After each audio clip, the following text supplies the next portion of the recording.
So guys welcome back to micro classes. हमारी Meerut university और Saharanpur university की बीएड फर्स्ट ईयर की क्लासेज चल रही हैं। आज का हमारा सब्जेक्ट है philosophical and sociological perspectives of education, शिक्षा के दार्शनिक तथा समाजशास्त्रीय परिप्रेक्ष्य। इस सब्जेक्ट की सभी इंपॉर्टेंट क्लासेज में कंप्लीट करा चुका हूं। अब हम कुछ वे टॉपिक देखेंगे जो प्रीवियस ईयर के क्वेश्चन पेपर्स में हमें देखने को मिले हैं। ये भी इंपॉर्टेंट है लेकिन इतने ज़्यादा नहीं। गिज्जू भाई के बारे में बात कर लेते हैं। ये भी एक बार क्वेश्चन आ चुका है बीएड एग्जाम में। गिज्जू भाई ये कौन थे, इनके क्या शैक्षिक विचार थे? ये शॉर्ट क्वेश्चन में ज़्यादा आता है। शॉर्ट में देखा गया है, एक या दो बार ही आया है, ज़्यादा बार भी नहीं आया और शॉर्ट में ही आता है, तो हल्का हल्का सा आप इसे भी देख सकते हैं। अब गिज्जू भाई भी लिख सकते हैं आप इन्हें, या फिर इस तरह से गिज्जू भाई, कुछ भी आपके पेपर में आ जाता है, दोनों सेम ही है।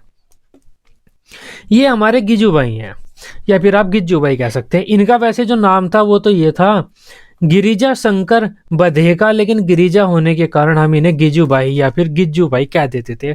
बहुत से लोग इन्हें गिज्जू भाई कहकर बुलाया करते थे।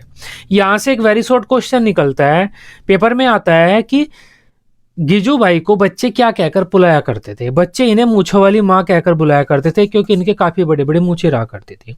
तो ये क्वेश्चन इस तरह से भी आ जाता है कि मूंछों वाली माँ किसे कहा जाता था बच्चों के द्वारा? तो ये गिज्जू भाई को कहा जाता था। तो ये वेरी शॉर्ट क्वेश्चन यहाँ से इंपॉर्टेंट निकल जाता है। देखो हमारे पेपर में आता है गिज्जू भाई के शैक्षिक विचार क्या थे। तो गिज्जू भाई के शैक्षिक विचार ये थे, ये बाल केंद्रित शिक्षा को बढ़ावा देने वाले थे। बच्चों को सेंटर में रखकर उन्हें सक्रिय रखकर शिक्षा प्रदान करनी चाहिए। उस टाइम पर भारत में वैदिक शिक्षा प्रणाली चल रही थी, बौद्ध शिक्षा प्रणाली चल रही थी, या फिर मुस्लिम शिक्षा प्रणाली चल रही थी। तो उसमें बच्चों को ज़्यादातर हम रटाया ही करते थे।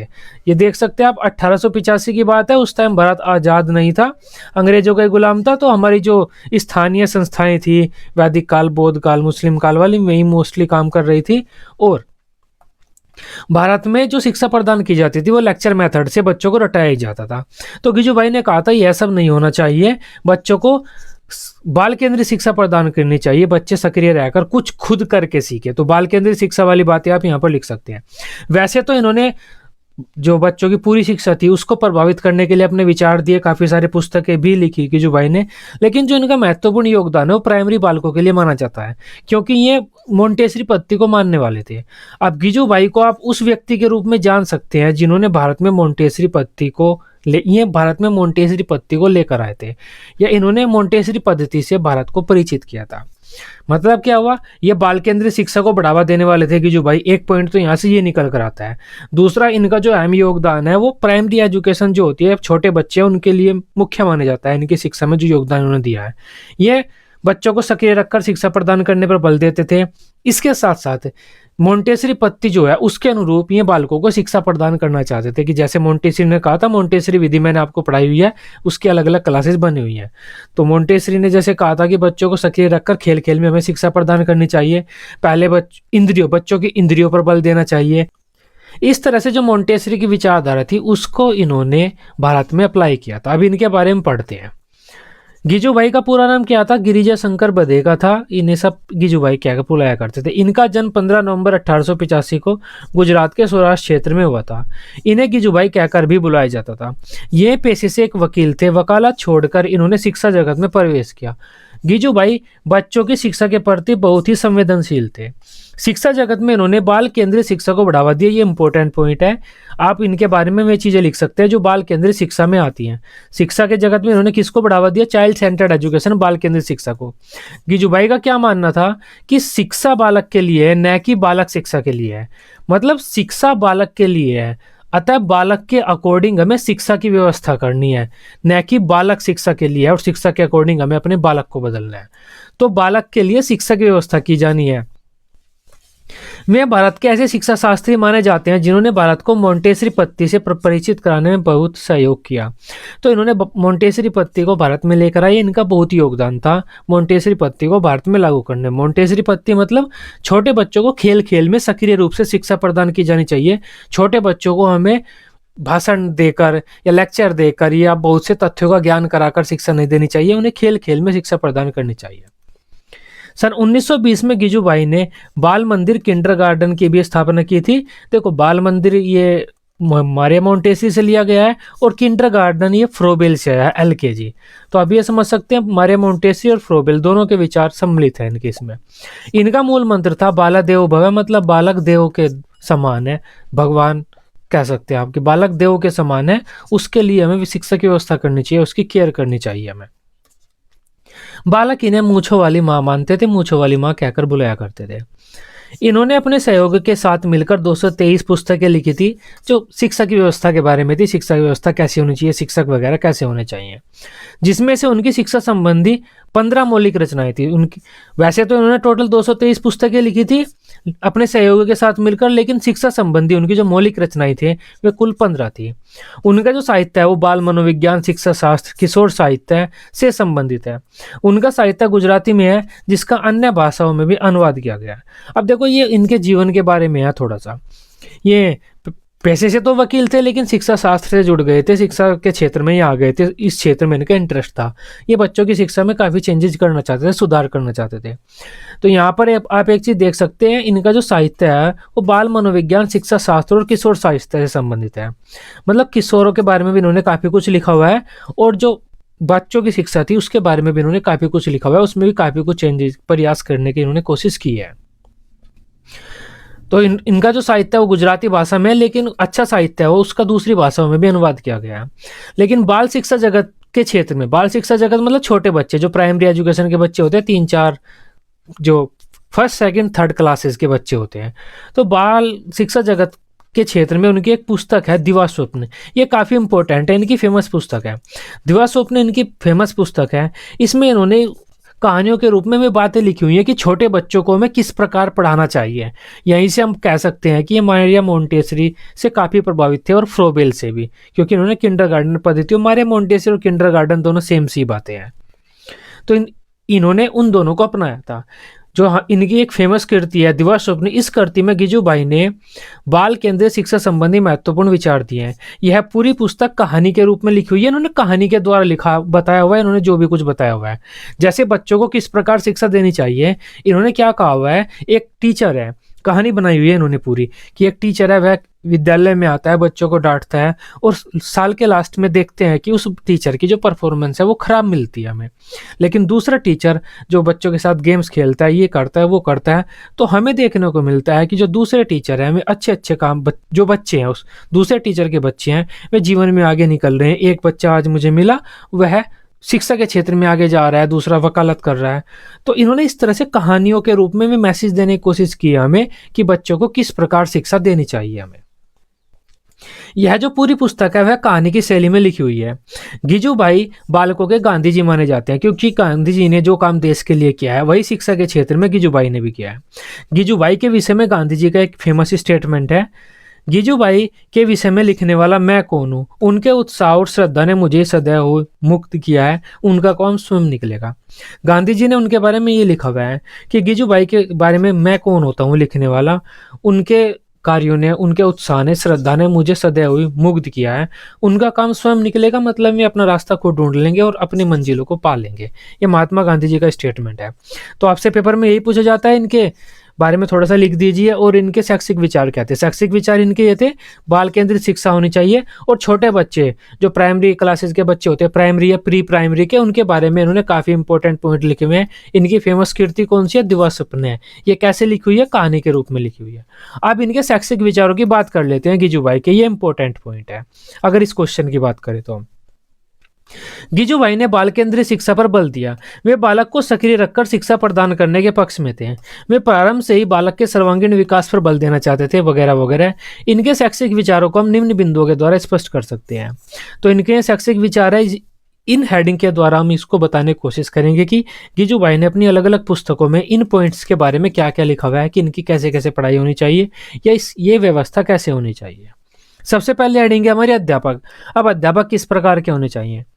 गिजुबाई चाहते थे कि दिवा स्वप्न, जो इनकी पुस्तक है दिवा स्वप्न, उसमें जिन जिन बातों का निर्देश दिया गया है वे सब प्राथमिक शाला के शिक्षकों के लिए दिवा स्वप्न की वस्तु बने। मतलब जो ये दिवा स्वप्न पुस्तक है, इसमें जो भी बातें कही गई है, सभी शिक्षक उन बातों को माने और उनके विषय में दिवा स्वप्न देखे, मतलब उन्हीं के बारे में सोच विचार करे दिन में जब अपनी शिक्षक की शिक्षा प्रदान करने की बच्चों को प्लानिंग वगैरह करते हैं। गिजुबाई ने शिक्षकों के स्वभाव में समर्पण की भावना उत्पन्न करने के लिए लिखा है कि हमारी वर्तमान प्राथमिक पाठशाला का शिक्षक अज्ञानी है, नौकर है, धन का लोभी है और अपने आप में अविश्वास रखने वाला है। शिक्षक की इस कमजोरी को गिज्जू भाई सहानुभूति के साथ देखते थे तथा वे इस विषय में दुख का अनुभव करते थे। उनके अनुसार जो इनकी ये पुस्तक है द्वैत स्वप्न, इसका वाचन करना चाहिए। इससे शिक्षक अपनी निर्बलता से घबराएगा, शर्माएगा और अपने अंदर एक ऐसा बल उत्पन्न करेगा, ऐसी महत्वाकांक्षा को जगाएगा जिससे वह द्वैत स्वप्न की बातों को मानने लगेगा और द्वैत स्वप्न को समझने लगेगा कि द्वैत स्वप्न में क्या क्या बातें लिखी हुई है। तो इन्होंने क्या कहा है कि जो भाई ने शिक्षक के बारे में, हमारा शिक्षक अच्छा नहीं है, वो कौन है? अज्ञानी है, उसे वास्तव में ज्ञान ही नहीं है, पढ़ाना कैसे है, नौकर है, मतलब नौकरी करने के लिए पढ़ा रहा है बच्चों को, पैसा कमाना चाहता है। तो इस शिक्षक की जो ये स्थिति है, इसको गिज्जू भाई सहानुभूति के रूप में लेते थे कि ये एक तरह से शिक्षकों की हमें मदद करनी है और उन्हें दुख का अनुभव करते थे। तो गिज्जू भाई ने क्या कहा है, इस पुस्तक का वाचन करना चाहिए शिक्षकों के समक्ष, शिक्षकों को इस पुस्तक के बारे में बताना चाहिए, इसमें लिखी हुई बातों को बताना चाहिए। इससे शिक्षकों के अंदर ऐसा बल आ जाएगा कि वे इस पुस्तक की लिखी हुई बातों को समझने लगेंगे और इसके अनुरूप ही फिर में कार्य करेंगे। अब शिक्षण विधि के बारे में बात करते हैं। गिज्जू भाई की एक और अनुपम कृति है जिसका नाम है प्राथमिक शाला में भाषा शिक्षा। अब इसमें इन्होंने क्या क्या लिखा हुआ है, इस पुस्तक में एक शिक्षक और बालक के बीच की उस प्रक्रिया की चर्चा है जिससे बालक के भाषा शिक्षा की बुनियाद तैयार होती है। इस पुस्तक के 4 खंड हैं। प्रथम खंड में माइकल वेस्ट की भांति उन्होंने सबसे पहले वाचन पर बल दिया है, उसके पश्चात में रेखा चित्रण से लेखन को प्रारंभ करते हैं। उंगलियों को कलम पकड़ने का तरीका, पेंसिल पर रबड़ इच्छानुसार मोड़ना और उल्टी सीधी आकृतियों से अक्षर आकृति तक इत्यादि लेखन की प्रथम आवश्यकता है। श्रुत लेखन को भी में लेखन की गति बढ़ाने में इंपॉर्टेंट मानते थे। तो इन्होंने क्या कहा है, इनकी एक बुक है ये, इस बुक में इन्होंने जो पहले खंड है उसमें बताया हुआ है कि शिक्षण विधि कैसे होनी चाहिए, बालकों का शिक्षण किस प्रकार होना चाहिए, कैसे कैसे होना चाहिए कि वाचन पर बल देना चाहिए हमें, वाचन मतलब बच्चों को कविता वगैरह पाठ वगैरह सुनाने चाहिए, हमें बच्चों से बुलवाना भी चाहिए, उंगलियों पर उनका नियंत्रण पाना चाहिए। वही बात आ जाती है मारिया मोंटेसरी वाली, हमें इंद्रियों पर कंट्रोल पाना है, कलम पकड़ना सिखाना है, रबड़ वगैरह पेंसिल पर पकड़ वगैरह जो होती है वो सब कुछ उन्हें सिखाना चाहिए। उल्टी सीधी आकृतियां बनाने के लिए छोड़ देना चाहिए उन्हें, धीरे धीरे में अपने आप खुद बना लेंगे सही। ऐसा नहीं है कि बच्चों को तुरंत हमें सही आकृति बनानी है, पहले उसकी थोड़ी बहुत प्रैक्टिस करानी चाहिए, पेंसिल को ऐसे ही छोड़ देना चाहिए, बच्चे खुद अपना गुजरू मुजरू जो करना है करते रहे। तो इस तरह से बच्चों को हमें शिक्षण कराना चाहिए। कविता की बात करते हैं, कविता के बारे में इन्होंने क्या क्या लिखा हुआ है, कविता क्या होती है, किस प्रकार कविता बच्चों की हेल्प करती है और किस प्रकार हमें कविता बच्चों को पढ़ानी चाहिए। छात्रों का लोकगीतों के माध्यम से काव्य शिक्षण प्रारंभ किया जाना चाहिए। मतलब जो काव्य शिक्षण है, कविता का शिक्षण है, बच्चों का लोकगीतों के माध्यम से शुरू किया जाना चाहिए। लोकगीत मतलब बच्चों के क्षेत्रीय गीत, उनके क्षेत्र में कौन कौन से गीत गाए जाते हैं शादी वगैरह में, किसी त्योहार वगैरह पर। शिक्षण लोकगीतों तथा कविताओं में गेयता तथा ताल के होने पर बालक उनकी ओर आकर्षित होता है। बालकों के सम्मुख कविता वह रखी जाए जिसकी भाषा बोधगम्य हो, मतलब वह कविता बच्चों के सामने रखनी चाहिए जो आसान हो और जिसमें कहानियों के रूप में बातों को बताया गया हो। कविता का परिचय गाकर ही कराना चाहिए, उसे रटाना नहीं चाहिए। केवल रसानुभव से ही कविता आत्मसात हो जाती है। मतलब अगर बच्चे कविता का रस ले रहे हैं, कविता में एंजॉयमेंट ले रहे हैं कविता को पढ़ते हुए और उसे सुनते हुए, तो उस मतलब में कविता का रस ले रहे हैं, तो वही हमारे लिए इम्पोर्टेंट है। उसे रटाना या उसका अर्थ समझाना नहीं होता। कविता पाठ में बालकों को न तो शब्दों के अर्थ लिखवाने चाहिए और न ही उन्हें अपनी ओर से अर्थ बताने चाहिए, क्योंकि रस का अनुभव ही कविता का मेन पॉइंट होता है। गाना शुरू करने से पहले उन्हें कविता के बारे में थोड़ा सा परिचय दे देना चाहिए कि ये किस बारे में है। कभी कभी कविता सुनाने के पश्चात उसके बारे में डिस्कस करना चाहिए कि ये किस बारे में है, और कविता का जो सार होता है वो बच्चों को बता देना चाहिए। विभिन्न मुद्राओं से ही कविता के भाव स्पष्ट होने चाहिए। जो टीचर कविता पढ़ रहा है उसके जो फेस जेस्चर है, चेहरे की मुद्राएं हैं, उनसे कविता का भाव स्पष्ट हो जाना चाहिए। किसी शब्द या पंक्ति का अर्थ बालक के पूछने पर बालक को बता देना चाहिए। अगर बालक पूछता है सर इस शब्द का क्या अर्थ है, इस पंक्ति का क्या अर्थ है, तो बालक को बता देना चाहिए। कविता की सफलता का रहस्य यही जानने में होता है कि बालक ने काव्य में कितना रस लिया है। वही बात है रसानुभव बालक कितना कर रहा है, वही कविता की सफलता है। तो कविता में किस प्रकार पढ़ानी चाहिए, बच्चे उस इंजॉयमेंट करें, बच्चे कविता पढ़ते हुए आनंद की अनुभूति लें, आनंद प्राप्त करें। अगर बच्चे कविता पढ़ रहे हैं तो ऐसा नहीं है बच्चे उसे रट रहे हैं, उसके शब्दों का अर्थ ढूंढ रहे हैं, बस बच्चों को कविता पढ़ने में इंटरेस्ट आना चाहिए। अब व्याकरण की बात करते हैं। व्याकरण के बारे में इन्होंने क्या कहा है, व्याकरण को हमें अलग से नहीं पढ़ाना चाहिए, पाठ पढ़ाते टाइम व्याकरण के थोड़े थोड़े बातें जानकारी हमें बच्चों को देती रहनी चाहिए, ये इन्होंने कहा है। गिज्जूभाई के अनुसार व्याकरण शिक्षक, व्याकरण शिक्षण पृथक रूप से दिया जाने वाला, ये शिक्षण है, यहाँ पर अना कर लेना आप, शिक्षण। तो व्याकरण शिक्षण पृथक रूप से किया जाने वाला कार्य नहीं है। अनेक विद्यालयों में व्याकरण के लिए अलग कालांश होता है, ऐसा नहीं होना चाहिए, वो सही नहीं है, क्योंकि व्याकरण शिक्षण भाषा का ही एक भाग है, तो भाषा प्रयोग करते टाइम उसे हमें पढ़ा देना चाहिए। उनके अनुसार पाठ में ही संज्ञा, क्रिया, सर्वनाम, विशेषण आदि की खेल खेल से बात कर लेनी चाहिए, उन्हें हल्का हल्का सा बच्चों को बताता रहना चाहिए। अपने दिवा स्वप्न के माध्यम से, कोई दिवा स्वप्न में एक कैरेक्टर होगा, लक्ष्मी शंकर के माध्यम से उन्होंने व्याकरण शिक्षण के बारे में बहुत कुछ बताया है। तो दिवा स्वप्न में एक इनका कोई कैरेक्टर होगा कहानी का, लक्ष्मी शंकर, उसके माध्यम से उन्होंने काफी कुछ बताया बच्चों को, टीचर्स को, कि हमें व्याकरण किस प्रकार पढ़ानी चाहिए। एक और पॉइंट है, इन्होंने यही कहा कि व्याकरण शिक्षण अलग से नहीं पढ़ाना चाहिए, जो पाठ पढ़ा रहे हैं, हम पाठ पढ़ा रहे हैं तो पाठ में ही ये सारी जानकारी बच्चों को दे देनी चाहिए। इतिहास के बारे में इन्होंने क्या कहा है, कहानी के माध्यम से इतिहास को पढ़ाना चाहिए। बच्चों के लिए इतिहास कहानी के रूप में दिलचस्प बनता है, उनमें कहानीपन, तो इतिहास पढ़ाते टाइम हमें कहानीपन तो होना चाहिए हमारी बातों में या हमारे पढ़ाने के तरीके में, लेकिन वह कहानी मूल घटना के आसपास ही होनी चाहिए। मतलब कहानी के माध्यम से इतिहास पढ़ाओ, लेकिन जो मूल घटना है उसके आसपास होनी चाहिए, इससे बच्चे उस चीज को भी जानने लगेंगे। भूगोल के बारे में इन्होंने क्या कहा है, ग्लोबल नक्शों का हमेशा प्रयोग करो। गणित के बारे में इन्होंने क्या कहा है, मारिया मोंटेसरी की जो पद्धति है गणित पढ़ाने के लिए, उसका आप प्रयोग करो, ये इन्होंने कहा है। चित्रकला शिक्षण के बारे में इन्होंने क्या कहा है, चित्रकला शिक्षण में बच्चों को वस्तु देकर उसकी आकृति बनाने के लिए कहना चाहिए, या तो वस्तु का नाम बताकर या फिर वस्तु बच्चों को प्रदान करके उसकी आकृति बनाने के लिए कहना चाहिए। बच्चे प्रारंभ में सुंदर चित्र नहीं बना सकेंगे, लेकिन धीरे धीरे अभ्यास के बाद सुंदर चित्र बनाने लगेंगे। उसके बाद उन्हें रंग भरने का अभ्यास करना चाहिए। अच्छे चित्रों का एल्बम बनाकर उनको प्रदर्शन करना चाहिए, बच्चों को दिखाना चाहिए कि इस प्रकार के चित्र भी अच्छे आप बना सकते हैं। धार्मिक शिक्षा के बारे में इन्होंने ये कहा, हल्की फुल्की धार्मिक शिक्षा छोटे बच्चों को आप दे सकते हैं, लेकिन धार्मिक शिक्षा छोटे बच्चों को नहीं प्रदान करनी चाहिए, वो बाद के लिए छोड़ देनी चाहिए। कहानियों के रूप में आप छोटी छोटी बातें, नैतिकता वाली, जिससे सच बोलना चाहिए, हमें बड़ों का सम्मान करना चाहिए, ये बातें आप कहानियों के रूप में बच्चों को बता सकते हैं। छोटे बच्चों की पाठ्य पुस्तकों में धार्मिक पुरुषों और उनके जीवन के प्रसंगों की कथाएं होनी चाहिए। वही बात है, जो धार्मिक पुरुष है हमारे और जो उनके जीवन है उनकी कथाएं होनी चाहिए, कहानियों के बारे में उनकी जानकारी बच्चों को देनी चाहिए। धर्म की गंभीर बातें छोटे बच्चे नहीं समझ पाते, उन्हें पुराण और उपनिषद की कथाएं बताई जा सकती हैं। मतलब जो गंभीर बातें हैं वे तो बच्चे नहीं समझ पाएंगे, लेकिन जो कहानियां उन्हें बताई जा सकती हैं, धर्म से संबंधित है। धर्मकांड, श्लोक, पाठ, धार्मिक पुस्तकों का अध्ययन हम भविष्य के लिए छोड़ सकते हैं, लेकिन कहानियों के द्वारा हल्की हल्की बातें उन्हें बता सकते हैं। वही बात इन्होंने यहाँ पर कही है।